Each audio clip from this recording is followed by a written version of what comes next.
Nishad party का राष्ट्रीय अध्यक्ष डॉक्टर संजय कुमार निषाद। मैं जाति जनगणना देश हित में है। मैं माननीय प्रधानमंत्री नरेंद्र मोदी जी को मैं आभार प्रकट करता हूं और धन्यवाद भी देता हूं। निषाद पार्टी हमेशा जाति जनगणना के पक्षधर रही है और हमेशा इसका आंदोलन की है, जेल भी गए हैं। उसके लिए मैं हमेशा इसके लिए जो अभी विपक्ष में लोग हैं, कभी सत्ता में थे, इसके लिए बहुत अवरोध उत्पन्न किए। आज जो भी बोल लें, लेकिन मैं जातिगत जनगणना जो मूल जनगणना करवाने का जो निर्णय आज लिया है माननीय प्रधानमंत्री जी ने, उसका मैं कैबिनेट के द्वारा उस जाति जनगणना करवाने का जो निर्देश हित में स्वागत योग्य है। माननीय प्रधानमंत्री जी का प्रत्येक क्षण देश के हित के बारे में सोचते हैं और मैं यही कहता हूं कि मोदी है तो मुमकिन है। और आज उन्होंने पुनः इस बात की सच प्रतीत किया है। निषाद पार्टी और मछुआरा समाज माननीय प्रधानमंत्री जी को जाति जनगणना करवाने को लेकर आभार प्रकट करता है।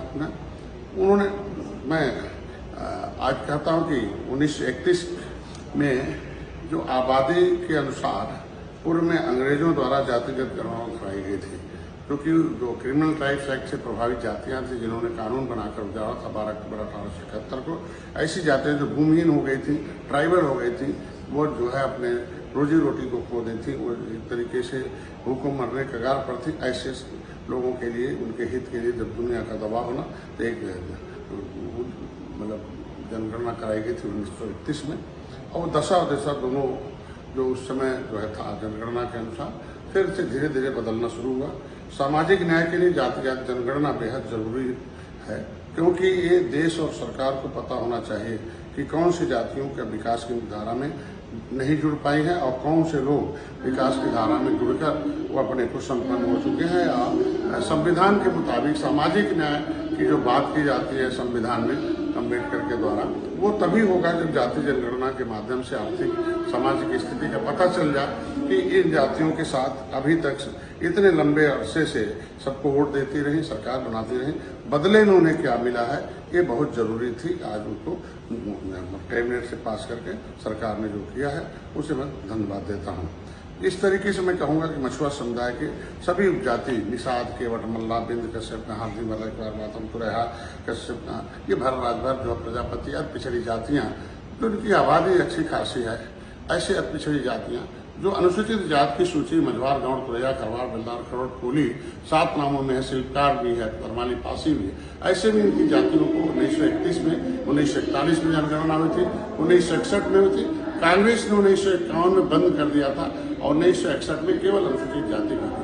कांग्रेस ने बंद करके 75 सालों तक इन जातियों के साथ अन्याय किया। उसी का लाभ हुआ कि अगर मालूम हुआ होता कि इनकी संख्या अगर अधिक है तो राजनीतिक रूप से एक होते। और ऐसी जातियां आज के दिन में फिर कहता था कि सेंसस मैनुअल 1961 के आधार पर हम उत्तर प्रदेश के लिए जो सेंसस मैनुअल आया था उसमें हमारी सभी उपजातियां अनुसूचित जाति की सूची में मझवार जो है के नाम से, तरमाली, पासी के नाम से और शिल्पकार के नाम से वो आज होनी चाहिए। उनकी मूल जाति में जो संविधान में मिला हुआ जाति उसमें होना चाहिए, न कि अलग अलग होना चाहिए। वो जब 1961 में सेंसस मैनुअल का हम केंद्र सरकार से मांग भी करेंगे, चिट्ठी भी लिखेंगे कि आर्थिक सर्वेक्षण भी कराई जाए कि ऐसे हमारे तब जातियां जो भूमिहीन है, ये अंग्रेजों से उजड़ी हुई हैं, अंग्रेजों ने कानून बनाकर जिन्हें उजाड़ा था, उन्हें पता चल सके कि कौन सी जाति की आज के दिन में प्रति व्यक्ति आय कितना है, गरीबी रेखा से कितने नीचे है।